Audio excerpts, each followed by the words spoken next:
নমস্কার, আপনারা দেখছেন আমার ছোট্ট YouTube channel voice of Anirban. সঙ্গে আমি আপনাদের আপনজন অনির্বাণ চৌধুরী। আজকে যাকে আমরা পেয়েছি স্টেট গভর্নমেন্ট এমপ্লয়িজের সভাপতি শ্রী শ্যামল কুমার মিত্র, শ্যামলদাকে আজকে আমাদের চ্যানেলে স্বাগত জানাচ্ছি।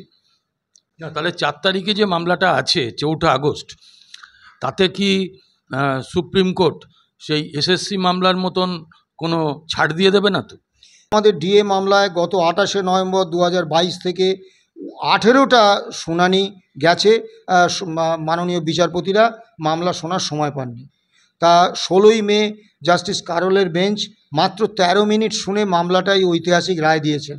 কাজেই এই 13 মিনিট সময় সুপ্রিম কোর্ট 2022 সাল থেকে 2025-এর ওই 13ই মে পর্যন্ত বার করে নিতে পারেননি। এটা আমার কাছে বিশ্বাসযোগ্য নয়। কাজে আগামী দিনেও সুপ্রিম কোর্টে কী হবে আমি বলতে পারবো না। তবে স্বাভাবিকভাবে সুপ্রিম কোর্টের জাস্টিস কারোলের বেঞ্চ যে নির্দেশটা দিয়েছেন এবং যে অবজারভেশন দিয়েছেন সেটা আমাদের চূড়ান্ত আশাবাদী করেছে। উনি অবজারভেশন দিয়েছেন যে মিস্টার সিংভি, আজকেই আমি মামলাটা খারিজ করে দিতাম, এসএলপি খারিজ করে দিতাম, কিছু নেই। 6টা রায় আমি স্যাটের এবং হাইকোর্টের পড়ে দেখেছি, কিচ্ছু নেই আপনার পক্ষে বলার মতো। ঠিক আছে, তবু যখন আপনি বলছেন বলবেন, আমি পরের দিন শুনবো মামলা। কিন্তু মামলা পেন্ডিং এই কারণে টাকা আটকে রাখা যাবে না। কর্মচারীদের টাকার অন্তত 50% দিয়ে দিন এই তারিখের মধ্যে, 6 সপ্তাহের মধ্যে। আর যদি না দেন, তখন অভিষেক মনু সিংভি বললেন কোমর ভেঙে যাবে। সরকারের আদৌ কোমর আছে কি আমি জানি না। তা যাই হোক, হাতে পায়ে পড়ে গেলেন। তা মাননীয় বিচারপতিরা 25% দেওয়ার নির্দেশ দিলেন। সেটুকুও তো দিল, সেটুকু সরকার মানেনি। কাজেই এটা কিন্তু একদম সুস্পষ্ট আদালত অবমাননা।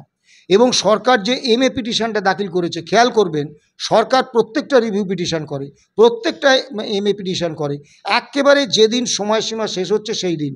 কারণটা হচ্ছে যে মামলাটাকে দীর্ঘায়িত করা। সুপ্রিম কোর্টে আমাদের বিচারপতিরা নিশ্চয়ই এই প্রসঙ্গটা তুলবেন। আর এমএ অ্যাপ্লিকেশানে সরকার যে হাজার কাঁদুনি গেয়েছেন, এটা যে একটা পাতা ফাঁদ, এটা বোঝার মতো বুদ্ধি কনফেডারেশন অফ স্টেট গভর্নমেন্ট এমপ্লয়িজের আছে। এবং আমাদের আইনজীবীরাও বোঝেন যে এটা ফাঁদ পাতা হয়েছে। মামলাটা কিন্তু যে 2022 সালে 20শে মে কলকাতা হাইকোর্ট যে রায় দিয়েছিলেন, DA is a legally enforceable fundamental right of the employees, এই রায়টা আইনগতভাবে ঠিক না আইনগতভাবে ভুল, এর মামলা। সুপ্রিম কোর্ট এর আগেই বলে দিয়েছে যে 2018 সালে যে রায় দিয়েছিলেন Kolkata high court, DA is a legally enforceable right of the employees, এই রায়টার কোনো পরিবর্তন হচ্ছে না, কারণ এটাকে সরকার লিগ্যালিটি দিয়ে দিয়েছে। অর্থাৎ 2018 সালের রায়টা বহাল থাকছে। এবং সুপ্রিম কোর্ট 16ই মের রায় বলেছে সুপ্রিম কোর্টের বিচার্য বিষয় এখন একটাই, যে এটা ফান্ডামেন্টাল রাইট না ফান্ডামেন্টাল রাইট নয়। তা আমি যদি সবথেকে নেগেটিভ বিষয়টা কর্মচারীদের পক্ষে ধরে নিই যে ফান্ডামেন্টাল রাইট নয় বললেন সুপ্রিম কোর্ট, যদি সবথেকে নেগেটিভটা ধরি, তাহলেও কিন্তু DA is a legally enforceable right of the employees, এই রায়টা কিন্তু বলবৎ। কাজেই আমাদের পিছনে ফিরে তাকাবার কোনো জায়গা নেই। 4 তারিখে সুপ্রিম কোর্ট খুব কড়া অবস্থান নেবে, এটাই আমাদের প্রত্যাশা। এবং 3টে সম্ভাবনা আছে। একটা হতে পারে যে এসএলপিটাই খারিজ করে দিলেন, কলকাতা হাইকোর্টে মামলা ফিরে এলো। 2 নম্বর হতে পারে যে মাননীয় মুখ্য সচিব এবং মাননীয় অর্থ সচিবের বিরুদ্ধে রুল জারি করলেন, তাদের মাইনে বন্ধ করতে পারেন, তাদের জেলের নির্দেশ দিতে পারেন। আর 3 নম্বর, আবার সরকারকে একটা সুযোগ করে দিতে পারেন যে তুমি এই ডিএটা আরও 1 সপ্তাহ 2 সপ্তাহ বা 3 সপ্তাহের মধ্যে বা 4 সপ্তাহের মধ্যে তুমি মিটিয়ে দাও, না হলে কিন্তু সুপ্রিম কোর্ট কঠোর ব্যবস্থা নেবেন।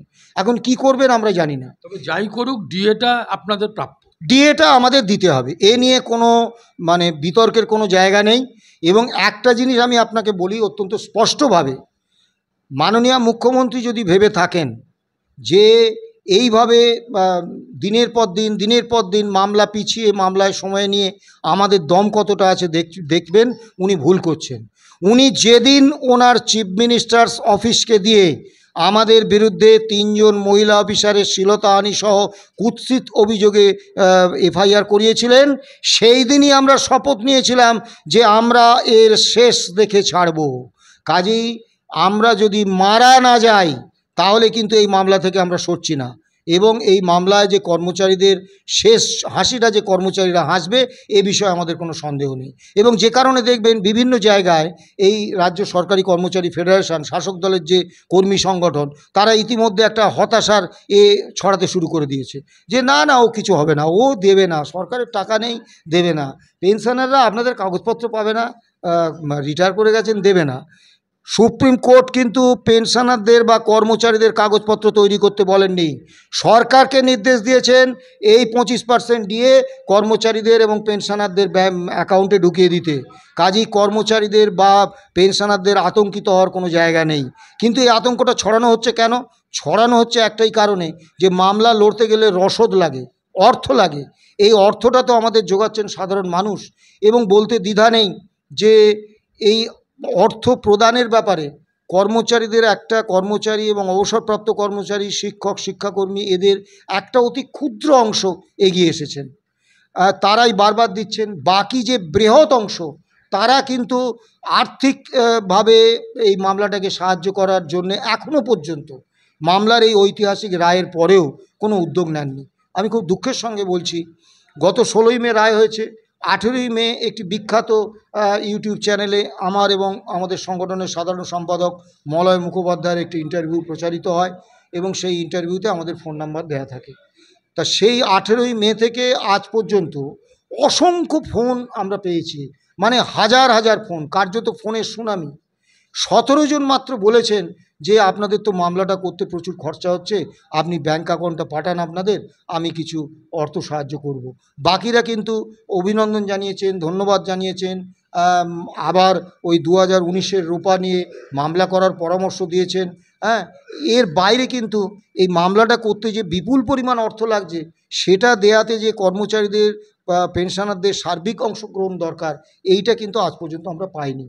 এখন সরকারও জানেন যে এইরকম একটা আতঙ্ক ছড়িয়ে দিলে, এরকম একটা হতাশা ছড়িয়ে দিলে এই রসদটা আরও কমে যাবে। এই চেষ্টাটা সরকার করছেন। এখন কর্মচারী এবং পেনশনাররা যদি তার ফাঁদে পা দিয়ে দেন তাহলে তাদের ক্ষতি। কিন্তু মামলাটা আমরা যেভাবে হোক শেষ পর্যন্ত চালিয়ে যাব, এই প্রতিশ্রুতি কিন্তু আমরা কর্মচারীদের, পেনশনারদের আগেও দিয়েছি, এবং আগামী দিনেও এই প্রতিশ্রুতি আমাদের থাকলো।